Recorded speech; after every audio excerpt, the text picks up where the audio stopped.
ድንገት ጠቁማችሁ ያስያዛችሁትና በነፍስ የሚፈልጋችሁን ሰው ውሸት ነው አልታሰርኩም የሚል መልእክት በማህበራዊ ሚዲያ አጋርቶ በተመለከቱ ምን ይሰማችኋል? እውን በፖሊስ ላይ ዳግመኛ ትተማመናላችሁ? ምናልባት እግሩ ስር ወድቃችሁ ይቅርታውን ትጠባበቁ ይሆናል። አለያም የመጣ ይምጣ ብላችሁ ክፉን ቀን በድፍረት ትጠባበቁ ይሆናል። ናይጄሪያውያንን የገጠማቸውም ይኸው ነው።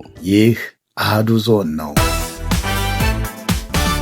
በናይጄሪያ አንድ አስገራሚ ዜና ተሰምቷል።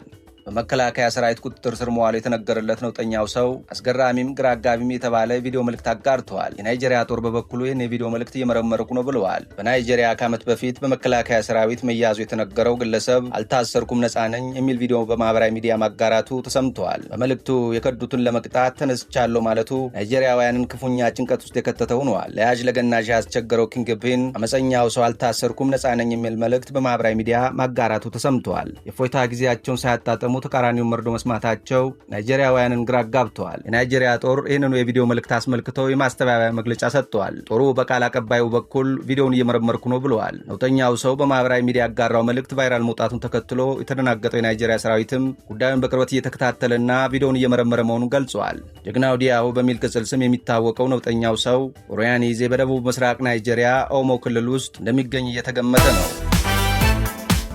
የሀገሪቱ መከላከያ ሰራዊት ባሳለፍነው ዓመት ኦክቶበር 13 2025 ዓ.ም በወሰደው ወታደራዊ ስምሪት በደቡብ ምስራቅ ናይጄሪያ ነበር ኤዜን በቁጥጥር ስር ያዋለው። ነገር ግን በዚህ በያዝነው ዓመት ጃንዋሪ 28 ቀን ኤዜ ያለመታሰሩን የሚያረጋግጥ የቪዲዮ መልእክት ለቋል። በግልጽ የት እንደሚገኝ በቪዲዮ መልእክቱ ግልጽ አድራሻውን ያላሳወቀው ኤዜ ክህደት የፈጸሙብኝን አንድ ባንድ ለመቅጣት ታጥቄ ተነስቻለሁ ብለዋል። ይህም በናይጄሪያውያን ዘንድ ድንጋጤን የፈጠረ ክስተት ሆነዋል። ዘገባውን ያሰናዳው ፕሪሚየም ታይምስ በቪዲዮ ክሊፑ ኤዜ ከናይጄሪያ ጦር ጥቃት በመትረፉ ደስታውን በዳንስ ሲገልጽ ይታያል ብለዋል። ኤዜ ይህንን የቪዲዮ መልእክት ያዘጋጀው ምናልባትም እሱና ጀሌዎቹ የመመረዝ ችግር ገጥሟቸው በደቡብ ናይጄሪያ ሕክምናውን በሚከታተልበት ወቅት ሳይሆን እንዳልቀረ ተገምቷል። ግለሰቡን ይዤዋለሁ የሚለው የናይጄሪያ ጦር ሰራዊት በርቀት የኤዜን አለመታሰር ከሰማዩ የናይጄሪያ ሕዝብ እኩል ግራ ተጋብተዋል። የጦሩ ቃል አቀባይ ኤዜን የተመለከተው ቪዲዮ ክሊፕ በያ የተሰራ የሰው ሰራሽ አስተውሎት ውጤት ሊሆን ይችላል የሚል አስተያየት መስጠታቸውም ተዘግበዋል። ምን ማለት ይቻላል? ይህ የደረሰበትን እድገት ያሳያል። ከዚህ መረዳት የሚቻለው ኤአይን ተጠቅመው የቱንም ማድረግ በሚቻልበት ደረጃ ላይ መድረሳችን ነው። እንዲህ አይነቱ ሁኔታ በህዝባችን ውስጥ አለመረጋጋትንና ፍርሃትን ይፈጥራል ሲሉ ቃል አቀባዩ አስተያየታቸውን ሰጥተዋል።